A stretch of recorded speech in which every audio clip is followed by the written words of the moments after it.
Magandang kay ganda mga kapamilya. Naibang bigat de Lunes tayo amin. Today is April 20.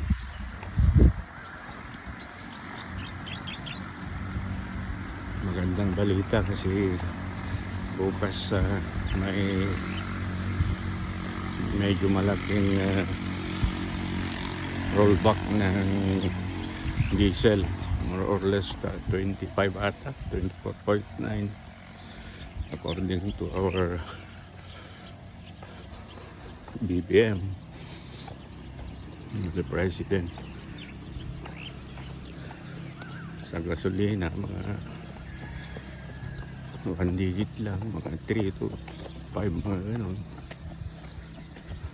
Pero okay lang kasi sa ngayon mas mura ang gasolina kaysa diesel. Diesel ang pinakamataas, lalong lalo na yung high class, yung let's say power diesel.